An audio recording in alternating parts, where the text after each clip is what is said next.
안녕하세요. 책 읽어주는 책돌이입니다. 지금 읽어드릴 책은 지난번에 이어 37회째 사마천 사기입니다. 한편 진평은 야방을 틈타 여자 2,000명을 형량문 동문으로 내보내자 초나라가 곧 이를 공격하였다. 그 틈에 진평은 한왕과 함께 성의 서문을 통해서 밤중에 달아났다. 한왕은 이렇게 하여 관중으로 들어가서 흩어진 병사를 모아 다시 동쪽으로 진군하였다. 한나라 고제 6년 어떤 사람이 초왕 한신이 모반하려고 한다고 글을 올려 고발하였다. 고제가 여러 장군들에게 묻자 그들은 모두 하루빨리 군대를 보내 그자를 처치해야 합니다 라고 대답하였다. 고제는 묵묵히 말이 없었다. 얼마 뒤 고제는 이 문제를 진평에게 물었다. 진평은 거듭 사양하다가 여러 장군들은 뭐라고 하였습니까? 라고 되물었다. 고조는 그들이 한 말을 자세히 일러주었다. 그러자 진평은 다시 누군가가 한신이 모반한다고 글을 올렸는데 그러면 네 일을 또 아는 사람이 있습니까? 라고 물었다. 고조가 없소 라고 말하였다. 진평이 다시 한신이 이 사실을 알고 있습니까? 라고 묻자 고조는 모른다고 대답하였다. 진평이 또 폐하의 정예병은 초나라에 비해서 누가 더 낫습니까? 하고 묻자 고조는 우리가 그들을 능가할 수 없소 라고 대답하였다. 진평이 다시 폐하 장수들의 용병술이 한신을 능가합니까? 라고 묻자 고조는 그에게 미치지 못하오 라고 대답하였다. 이에 진평은 지금 군대도 초나라의 정예병만 못하고 장수 또한 한신에 미치지 못한다면 군사를 보내어 공격한다면 이는 곧 그들에게 군사를 일으켜 저항하도록 재촉하는 것입니다. 폐하께서 그렇게 하시는 것은 위험합니다 라고 말했다. 다시 고조가 그렇다면 이를 어떻게 하여야 하겠소? 라고 묻자 진평이 대답하였다. 옛날에는 천자가 지방을 순행하며 제후를 불러 적현하였습니다. 남방에 운몽이라는 곳이 있는데 폐하께서 거짓으로 운명을 순행하시면서 제후들을 진땅으로 불러 모으십시오. 그것은 초나라의 서쪽 경계로서 한신은 천자가 즐겁게 출유하신다는 소식을 듣고 반드시 아무런 일이 없을 것이라고 생각하여 조회에서 맞이될 것입니다. 그가 뵈러올 때 바로 그때 폐하께서 그를 잡으시면 이는 단지 한 사람의 역사로도 될 일입니다. 고조가 이 의견을 받아들여 사신을 제후들에게 보내 진땅에서 회합하자고 통과하여 지미장차 남쪽 운몽을 순행할 것이다 라고 하고는 곧바로 길을 떠났다. 과연 고조가 아직 진땅에 도착하기도 전에 초왕 한신이 교회의 큰 길에서 그를 맞이하였다. 고조는 미리 무사들을 준비하였다가 한신이 도착한 것을 보고 곧바로 그를 묶어 뒤따른 술에 실었다. 한신이 소리치며 천하가 이미 평정되었으니 나는 마땅히 쌍겨서 죽으리라 라고 단식하였다. 고조는 한신을 돌아보며 크게 소리치지 마라. 내가 모반한 것은 이미 명백하다 라고 말하였다. 무사들은 한신의 두 손을 등 뒤로 묶었다. 마침내 고조는 진 땅에서 제후들을 회견하고 초나라 땅을 완전히 평정하였다. 고조는 돌아오다가 나경에 도착한 뒤 한신을 사면하여 회엄위에 봉하였고 공신들에게 부저를 쪼개지며 봉지를 확정하였다. 당시 고조는 진평에도 부저를 쪼개주고 대대로 그 효력이 끊이지 않도록 그를 보유에 봉해주었다. 그러나 진평은 사양하면서 이는 신의 공이 아닙니다 라고 말하였다. 그러자 고조는 짐이 선생의 계책을 써서 싸워 이기고 적을 무찌르는데 선생의 공이 아니고 무엇이란 말인가 라고 물었다. 이에 진평은 위무지가 아니었으면 신이 어찌 청거될 수 있었겠습니까? 라고 말하였다. 그러자 고조는 그대는 본분을 잊지 않는 사람이요 라고 말하고는 곧 위무지에게 상을 내렸다. 진평이 주색에 빠져 있는 이유는 고조가 천하를 통일한 뒤 진평은 여전히 꾀중으로서 그 역할을 다하며 유방을 보좌했다. 특히 고조가 흉노를 공격했으나 오히려 백동산에서 포위되어 매우 위태로웠을 때 진평의 계교가 빛을 발했다. 진평은 그때 화공에게 절세의 미녀도를 그리게 하고 사신을 시켜 선물과 함께 그 미녀도를 목돌 부인의 선우의 부인에게 보내게 했다. 그러면서 지금 한나라 황제께서는 어려움에 처해 이 절세의 미녀를 선우께 몰래 바치고자 하십니다 라고 편지를 보냈다. 그러자 선우의 부인은 그 미녀를 선우에게 바칠 경우 미녀에게 사랑을 빼앗기가 두려워했다. 그래서 선우에게 졸랐다. 지금 우리가 한나라 땅을 얻는다고 해도 거기에 살 수는 없잖아요. 서로 괴롭히면서 살 필요는 없지 않을까요? 이에 묵돌 선우는 드디어 포위를 뚫고 철수했다. 그리하여 고조는 간신히 목숨을 건질 수 있었다. 그러나 고조가 포위를 벗어난 이후에도 진평의 기이한 계책은 줄곧 비밀에 부셔졌기 때문에 세상 사람들은 아무도 그 내용을 알 수가 없었다.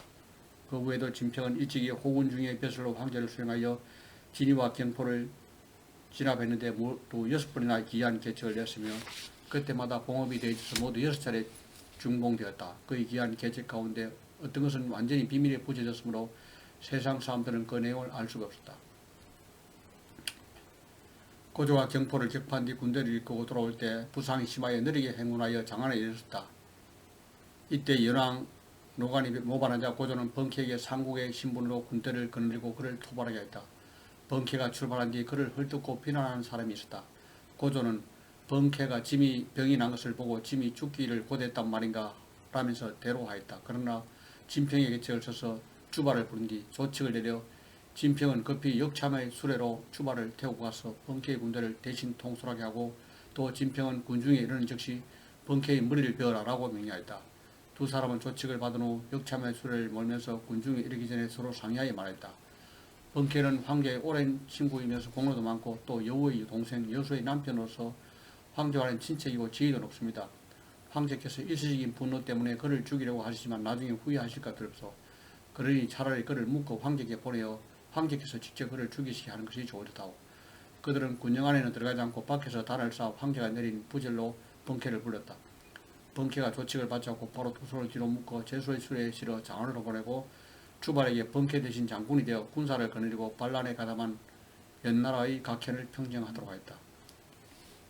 진평은 돌아오는 도중에 고조가 세상을 떠났다는 소식을 듣고 여태우가 두렵고 또 여수가 원한을 가지고 참수할까 두려워 서둘러 역참수레를 몰아 번쾌 일행보다 한 발 앞서 달려갔다. 도중에 조정의 사신을 만났는데 그는 진평과 관영에게 형량에 주둔하라는 조칙을 전하였다. 진평은 조칙을 받았지만 곧바로 수레를 몰아 황궁으로 가서 매우 애절하고 통곡하고 거교를 턴다. 고조의 영구 앞에서 여우에게 방쾌에 관한 일을 아뢰었다.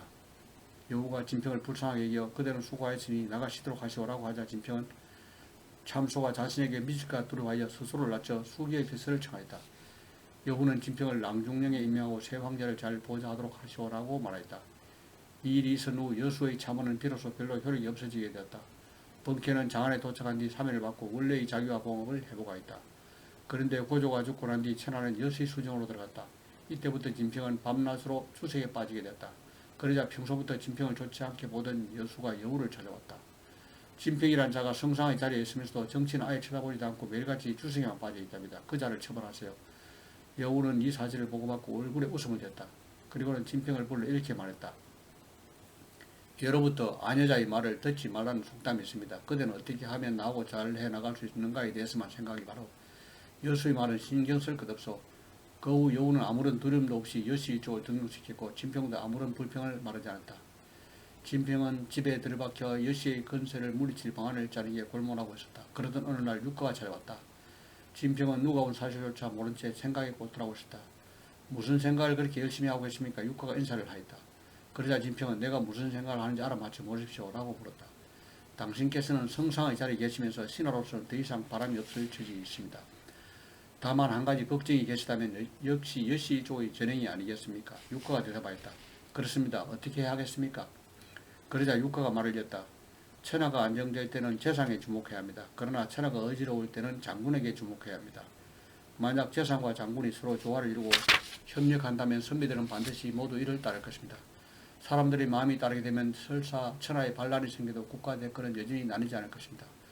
국가를 위하여 살펴보면 이 일은 완전히 당신들 재상과 장군 두 분의 손에 달려 있습니다. 저는 늘 주발 장군과 이 일을 설명하려 했습니다만 그는 저와 항상 농담을 주고받는 사이므로 나의 말을 중시하지 않습니다.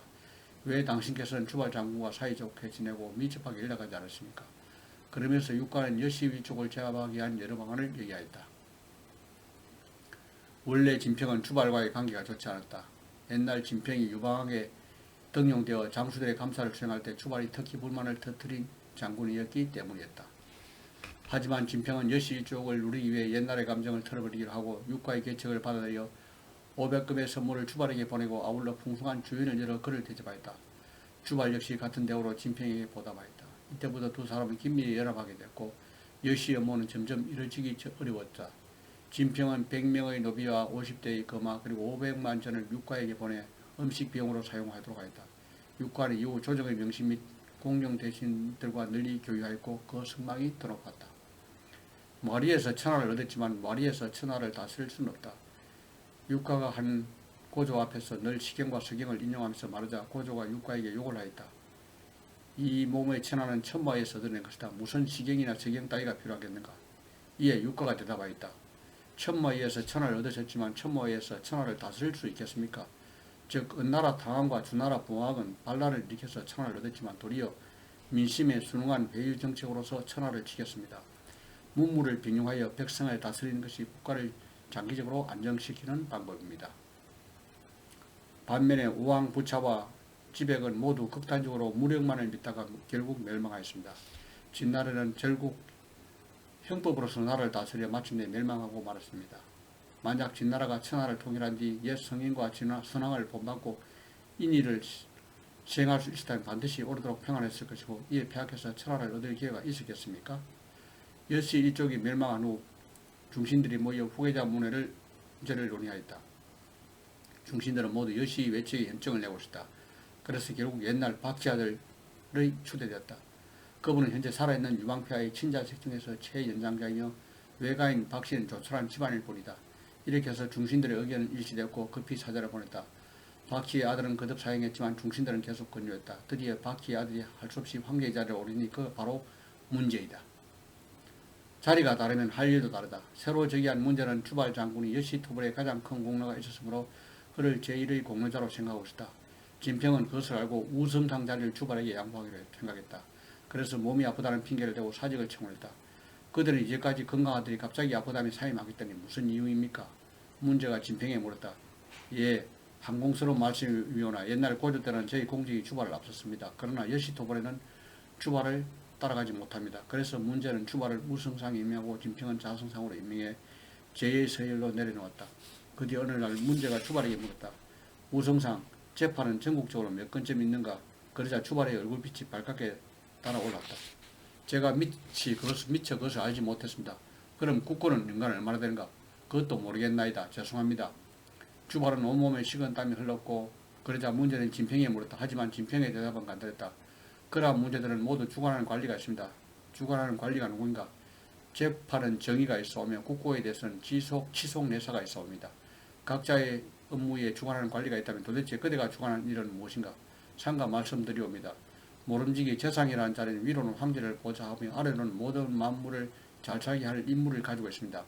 또 바깥으로는 사람방의 오랑캐와 제후들을 다스리고 안으로는 만민을 다스리며 묵관리들에게 그 직책을 완수시키는 자리입니다. 문제가 그 말을 듣고는 정말 훌륭한 답변이오 라면서 진평을 칭찬했다. 우성상 주발은 크게 부끄러워하여 조정에서 나온 후 진평에게 원망하면서 그들은 어찌하여 평소에 나에게 대답하기를 가르쳐주지 않았소? 라고 물었다. 그러자 진평은 웃으며 그들은 성상의 자리에 있으면서도 성상의 인물을 모르시오. 만약 폐하께서 장안의 도덕순을 물으셨다면 그들은 억지로 대답하려고 하셨소? 라고 말했다. 이에 주발은 자신의 능력이 진평에 훨씬 못 미칠 줄 알았다. 얼마 뒤 주발은 스스로 병을 핑계 삼아 사직을 청하였고 이로써 진평이 유일한 성상으로 되었다. 효문제 2년 성상 진평이 세상을 떠났고 한우라는 시호가 내려졌다. 그의 아들 진매가 후작을 세습하였다. 그로부터 2년 뒤 진매가 죽자 그의 아들 진이가 거들렸다. 그로부터 23년 후 진이가 죽자 그의 아들 진아가 지위를 이었는데 그로부터 23년 뒤 진아가 남의 아내를 강탈한 자로 사형당하면서 마침내 후군 폐지되었다. 언젠가 진평은 나는 은밀한 계책을 많이 채우는데 이는 도가에서 끓여하는 바이다. 만약 내 우선이 후작에서 폐지되면 그것으로 마지막이 끝내 다시는 일어서지 못할 것이다. 그것은 곧 내가 은밀한 계책을 많이 쓴 화근 다시리라 라고 말한 적이 있었다. 이것으로 책 읽기를 마치겠습니다.